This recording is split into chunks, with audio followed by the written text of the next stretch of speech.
మేమంతా కూడా ఆ గుమ్మడిదలలో జరుగుతున్నటువంటి ఉద్యమం ఏదైతే డంప్ యార్డుకి నిరసనగా మహిళలందరూ ఉద్యమం చేస్తున్నారో ఈ ఉద్యమం ఆపే ప్రసక్తే లేదు. ఎందుకంటే దానివల్ల ఎన్ని సమస్యలు వస్తున్నాయో అందరికీ తెలుసు. కానీ ప్రభుత్వం ఎందుకు ఇలాంటి నిర్ణయం తీసుకుంది?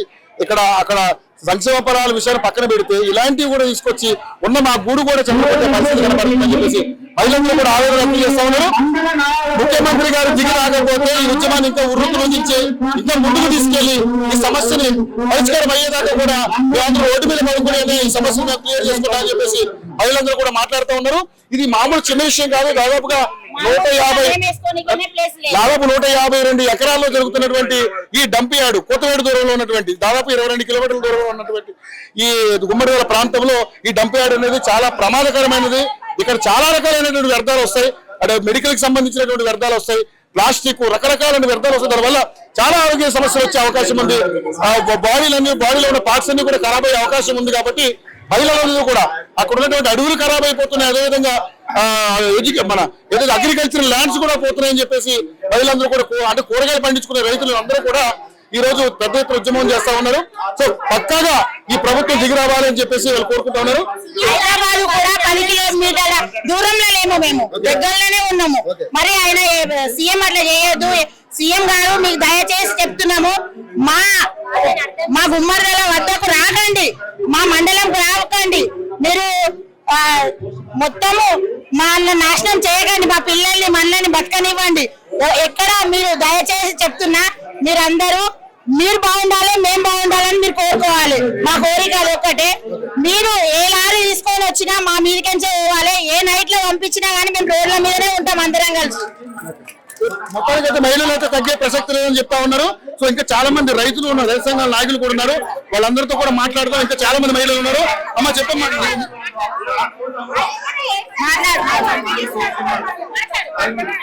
మాట్లాడతాక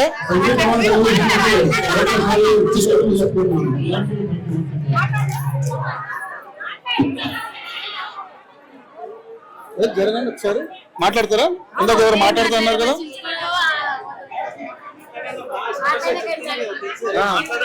సరే వాళ్ళు మాట్లాడే ఇష్టం లేకపోతే మనం ఏం చెప్తాం అదే. కానీ ఎవరో మాట్లాడితే వాళ్ళే తీసుకున్నాం.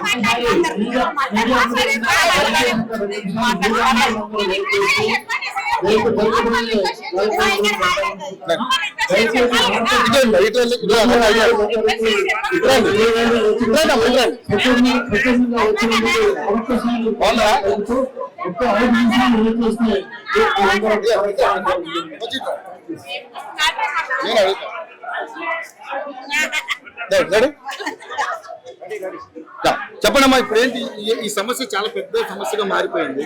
సో మహిళలందరూ కూడా ఈ రోజు పెద్ద ఎత్తున ఉద్యమం చేస్తున్నారు. రైతు సంఘాలు అందరూ కూడా ఉద్యమం చేస్తా ఉన్నారు. సో మరి డంప్ యార్డ్ అనేది మనకి చాలా ప్రమాదకరం. సో దాదాపుగా 3-4 రోజుల నుంచి ఇదే నిరసన జరుగుతూ ఉంది. సో ప్రభుత్వం ఇంతవరకు ఎటువంటి దాని మీద ఒక నోటిఫికేషన్ రిలీజ్ చేయడం కానీ మీతో సంప్రదించడం కానీ ఏం జరగలేదు. సో ఏంటి నెక్స్ట్ ఏం పరిస్థితి? మేము దాని గురించే అండి, చాలా మంది ఇక్కడ అందరం వచ్చింది దాని గురించే. మా ఏంటంటే ఇక్కడ అన్ని రైతు కుటుంబాలే, మొత్తం వ్యవసాయం పండించే, కూరగాయలు పండించేటి అన్ని రైతులే. మొత్తం ఇక్కడ ఉన్న వాళ్ళు రైతులే. ఇక్కడ కంపెనీలు ఉన్నాయి, ఆ కంపెనీల స్మెల్లే భరించలేకపోతున్నాం ఒక్కోసారి నైట్. దాని వల్లనే కష్టం అవుతుంది. నైట్ బాగా స్మెల్ వస్తుంది దాని వల్లనే. ఇంకా ఈ డంపింగ్ యార్డ్ వచ్చింది అనుకో, ఈ భూమిలో ఇప్పుడు డంపింగ్ యార్డ్ అంటే చెత్త, ఆ చెత్త అనేది మొత్తం ల్యాండ్ లో మొత్తం మెల్ట్ కాదు కదా ప్లాస్టిక్ అనేది. దాని వల్ల నేలంతా సారమంతా కాదు, పంటలు పండవు సరిగా, ఏ పంటలు పండవు, కూరగాయలు ఏవి పండవు. అప్పుడు ఎవరు నష్టపోతారు? రైతులు నష్టపోతారా కాదా? ఎన్ని ఎకరాల పొలాలు ఉన్నాయో ఒకసారి చూడండి, మీరే అందరూ చూసిన తర్వాత తెలుస్తుంది కదా. ఎన్ని ఎకరాల పొలాలు నష్టపోతాయి. ఇప్పుడు మేము నష్టపోదు కాదు, మేము పండించే పంటలు అన్ని సిటీకి పోతాయి కదా, ట్రాన్స్పోర్ట్ మొత్తం అక్కడే పోతాయి. అక్కడ తిన్న వాళ్ళందరికీ కూడా నష్టపోతారా కాదా? నష్టపోతారు కదా. ఆర్గానిక్ అనేది ఉంటది. ఇప్పుడు పల్లెటూరులో పండించే పంటలన్నీ ఆర్గానిక్ అనేది కొంచెం అనుకుంటాము, కానీ ఇది కూడా మొత్తం డంపింగ్ యార్డ్ తీసుకొచ్చి దాన్ని భూమిని నేల సారవంతం లేకుండా మొత్తం కలుషం చేసేసి ఆ కూరగాయలంతా కలుషం అయిందాక ఇంకా ఆర్గానిక్ ఎక్కడికి వెళ్ళి వస్తాయండి? ఆ సిటీలో పండే కూరగాయలు, పోనీ విలేజ్ లో పండే కూరగాయలు తిందామన్నా ఆర్గానిక్ లేకుండా అయిపోతుంది కదా. ఎక్కడ ఇంకా హెల్త్ ప్రాబ్లమ్స్ ఎంత అవుతాయి? ఒక మాకే కాదు, మా పిల్లకే కాదు, అందరికీ వస్తాయి హెల్త్ ప్రాబ్లమ్స్. ఇప్పుడు సిటీలో ఉన్న వాళ్ళందరికీ వస్తాయి, గ్రామంలో ఉన్న వాళ్ళందరికీ వస్తాయి. దయచేసి డంపింగ్ యార్డ్ అనేది ప్రపోజల్ ఇప్పుడుదేనా లేకపోతే అంతకు ముందు ఎప్పటి నుంచి ఉందా? అంటే ఇప్పుడే మాకు తెలిసిందైతే ఇప్పుడేనండి, ఈ మధ్యనే తెలిసింది. అది ఎప్పుడైందో మాకు కూడా తెలియదు. అవగాహన అనేది ఇప్పుడే వచ్చింది మాకు. అందుకే నేను ఇప్పటి నుంచి ఇప్పుడే పోరాడుతున్నాం గానీ అంతకుందని మాకు కరెక్ట్ గా తెలియదు అండి. సో మరి నిజంగానే మరి అంటే రాజకీయాలకు అతీతంగా మనం మాట్లాడుకోవాలి. కానీ నిజంగా మరి ఈ ప్రభుత్వం మహిళా సంక్షేమం కోసం గానీ గ్రామాల సంక్షేమం కోసం గానీ ఇందిరా ఇల్లు ఇస్తామని ఈరోజు రకరకాలు చెప్తా ఉన్నారు. ఈ రోజు గ్రామాల లేకుండా పోతున్నాయి కదా మరి. గ్రామాల అదే అంటున్నాను, 4 గ్రామాలకు నష్టపోతారండి. ఆ గ్రామ ప్రజలు ఎక్కడికి వెళ్తారు, ఎక్కడ ఉంటారు?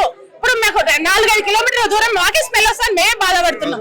4 గ్రామాలు వాళ్ళు పక్కకే ఉండాలి. ఎలా ఉంటారు? వాళ్ళు కూడా మనుషులే కదా.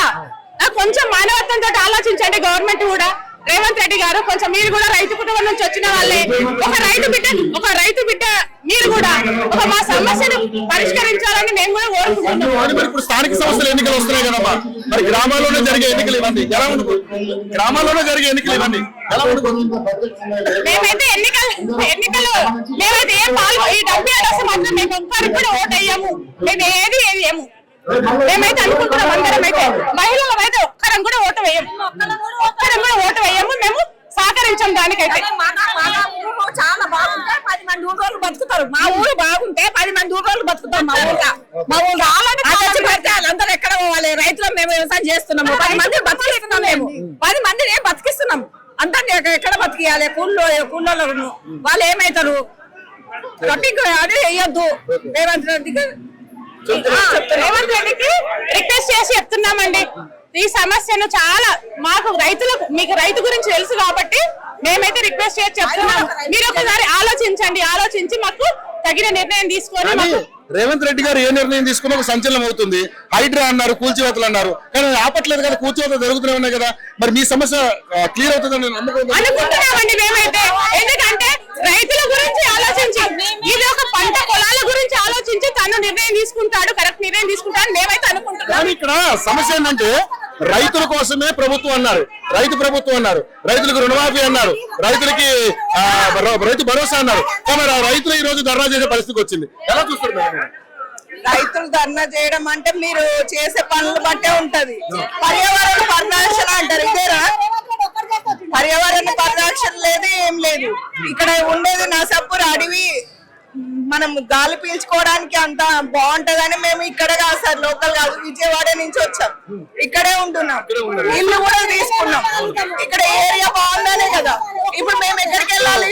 సిటీ లాస్ట్ లో పొల్యూషన్ ఉండదు అనుకుంటే ఇక్కడ ఇక్కడ పొల్యూషన్ చేస్తున్నారు. ఎక్కడికి వెళ్ళాలి? ఎక్కడికన్నా వెళ్ళే వాళ్ళు ఇక్కడ రోడ్ మీద పడుకుంటాం. ఏ లారీ వస్తుందో రమ్మనండి, లారీ కట్టంగా పడుకుంటాం.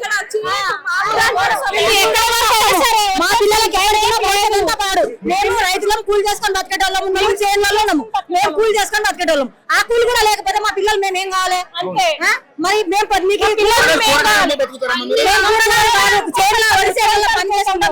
మేము రైతుల దగ్గర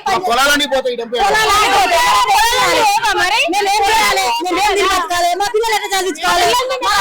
మేము ఏడికలు తెచ్చి పెట్టుకోవాలి. ఆయన ముఖ్యమంత్రి అయ్యిండు, ఆ రేవంత్ రెడ్డి ముఖ్యమంత్రి అయ్యిందంటే మేము అందరం ఓట్లు వేస్తున్నాయినా లేకపోతే ఆయన ఒక్కరు వేసుకుని అయ్యిందా? ఆయన ఒక్కరి పెళ్ళం ఆయన మాస్క్ పెట్టుకుంటాడా? అందరినీ మాస్క్ పెట్టుకోమంటాడా? మాకు మా పిల్లలకు ఇది బాగలేదు, ఇక్కడ రావద్దు. మేమందరం మాస్క్ వేసుకొని తిరగాలంటే బతకలేము. మేము 24 గంటలు ఆల్రెడీ ఒక 3 సంవత్సరాల కరోనాతో మనం ఎంత ఇబ్బంది పడ్డాము. ఇప్పటికైనా మాస్క్ వేసుకొని తిరగాలంటే మేము తిరగలేము. దాంతో మేము కూలి చేసుకొని బతికేటోళ్ళము. మేము మాకు చేతులు చెట్టలేవు. ఈ రైతులతో మేము కూలి చేసుకొని బతికేటోళ్ళం.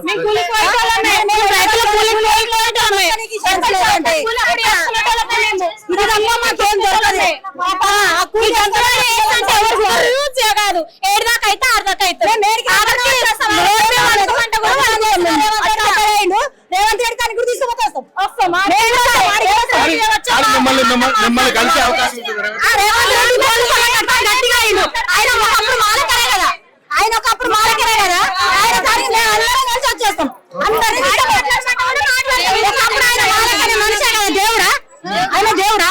ఆయన కూడా మేము 10 మంది మేస్తేనే ఆయన పెద్దగయ్యిండు. మరి లేకపోతే ఆయన ఒక్కడే పెద్దగయ్యిండా? మరి అందరి సంవత్సరాలు తీర్చాలా? మరి 10 ఏళ్ళు కేసీఆర్ చేసిండు, 10 సంవత్సరాలు కేసీఆర్ చేసిండు. మరి చెత్త తెచ్చి వెళ్ళాడు. మరి నన్ను కోసాడు. ఈయన పోయేది మా రైతుల కుటుంబాలు పాడైపోతే మేము కూలి చేసుకుంటే కూలి కూడా దొరకదు మాకు. గవర్నమెంట్ నుంచి మీరు ఏ పథకాలు ఇవ్వకపోయిన పనులు మా బతికేది మా మా బతుకులే బతుకుతాం. ఇయ్య పని పర్వాలేదు. ఆ పనిగా ఎట్లా వచ్చిందో గదే రాని ఈయన కొత్తగా ఏమి ఇవ్వద్దు మాకు.